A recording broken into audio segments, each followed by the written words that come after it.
টিকটিকির পর এবার স্কুলের মিড ডে মিলে মিলল আস্ত কাঁকড়া বিছে। কাঁকড়া বিছের সহ মিড ডে মিলের খাবার পড়ুয়াদের পরিবেশনও করা হয়। মিড ডে মিল খেতে গিয়ে খাবারের মধ্যে কাঁকড়া বিছেটি চোখে পড়ে পড়ুয়াদের। ঘটনা বাঁকুড়া জেলার গঙ্গাজলঘাটি ব্লকের লক্ষ্মণপুর পরমহংস যোগানন্দ বিদ্যাপীঠে। বিষয়টি জানাজানি হতেই এলাকায় ব্যাপক উত্তেজনা ছড়িয়ে পড়ে। স্কুল প্রশাসন দায় এড়ানোয় বিষয়টি জানানো হয় স্থানীয় ব্লক প্রশাসনকে।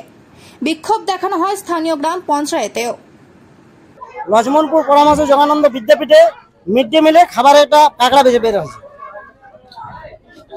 এবং সেই বিছেটা ছাত্রীর খাবারে মানে পরিবেশন হয়েছে।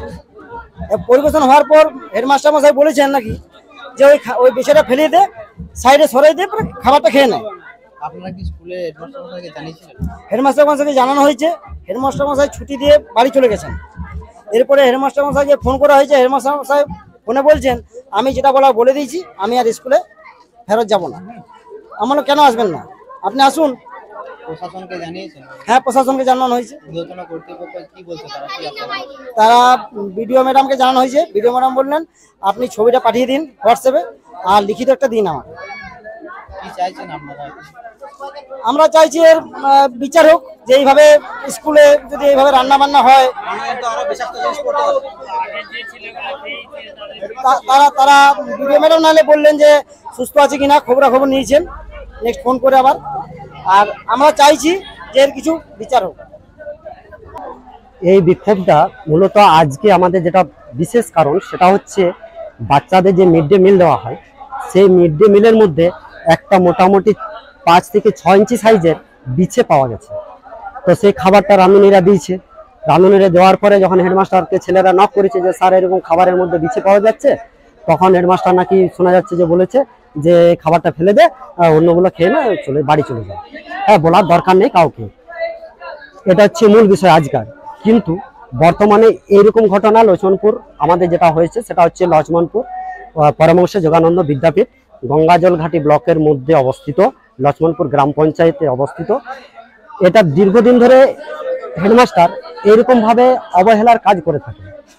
কিন্তু সেখানে আমরা যাই, আমরা বলি যদি কোনো ব্যক্তির গার্জেন মানে স্টুডেন্ট যদি না থাকে তখন হেডমাস্টার থেকে রিপ্লাই আসে আপনার তো স্টুডেন্ট পড়ে না, আপনার আসার প্রয়োজন নেই।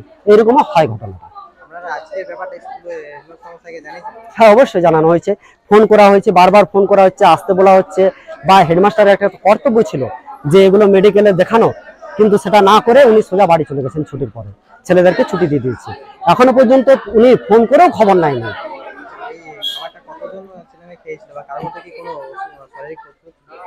এখনই ধরুন এখনো কিছু কিছু ছেলে হয়তো অসুবিধা ফিল করছে হয়তো ভিতর থেকে, কিন্তু এখন তো প্রকাশ্যে আসছে না কিভাবে কি হচ্ছে। ঠিক আছে, যদি পরবর্তী হয় তাহলে সেরকম ব্যবস্থা নেওয়া হবে বা ইয়া করতে হবে আমাদের। এখন প্রশাসনের গাড়ি এসছে কিন্তু সেরকম তো দেখছি কোনো স্টেপ নিচ্ছে না ডাক্তারি। হ্যাঁ, ঊর্ধ্বতন কর্তৃপক্ষকে জানিয়েছি, আপনার ভিডিওকে জানানো হয়েছে, প্রশাসনকে জানানো হয়েছে। প্রশাসন গাড়ি পাঠিয়েছেন। আমরা চাইছি যে যদি এরকম ধরনের বারবার একই ঘটনা ঘটে, এগুলো তো বাচ্চাদের ছেলেদের মৃত্যুর ঘটনা হতে পারে। বা একটা মিড ডে মিল যেখানে আপনার খাবারের দায়িত্ব, সেখানে দায়িত্ব করে যদি না খাওয়াতে পারে বাচ্চাদের, তাহলে মিড ডে মিল রাখার কি দরকার? খাবারের জন্য যদি ছেলেরা মারা যায়, খাবারের জন্য যদি অসুস্থ হয়, এটা তো কর্তব্য নয়। তার জন্য আছে ম্যানেজিং কমিটি আছে, এসআই আছে, বিডিও আছে, প্রশাসন আছে, হেডমাস্টার আছে, রাঁধুনির টিম আছে। তারা কি করছে? কেন সরঞ্জাম দেয়নি? কি সরঞ্জামে খাবারটা ঢাকা দেওয়া হয় না কেন? প্রতিদিন খাবার খোলা থাকে কেন? আমার নাম প্রশান্ত লাইক। স্কুলে আমরা ভাত নিচ্ছিলাম আর তখন দেখছি একটা পোকা রয়েছে। দিয়ে আমরা স্যারকে জানালাম। স্যার বলছে যে আলাদা বাড়ির লোককে বলতে হবে না, আলাদা করে খেয়ে নেয়। আমরা বলি স্যার এগুলো কি খাওয়া যাবে? তাই বলি স্যার বলছে বাইরের লোককে জানাতে হবে না। প্রায় 5-6 এর ছেলেগুলো খেয়ে নিয়েছিল। না কিছু এখন তো হয় না। শিউলি বিশ্বাস, লক্ষ্মণপুর পরমহংস যোগানন্দ।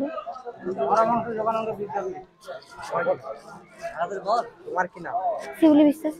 লক্ষ্মণপুর গ্রাম থেকে আমাকে জানানো হয়েছিল, ফোন করে গেছে যে এরকম স্কুলে মিড ডে মিলে একটা খাবারে ধরনের একটা পোকা পড়েছে আর কি, সেই খাবার নাকি বাচ্চাদেরকে খাইয়েছে। আমাকে বলছে যে প্রধান সাহেব আপনি কখন আসছেন? আমি বললাম যে আমি মোটামুটি 11:30-12 নাগাদ যাচ্ছি।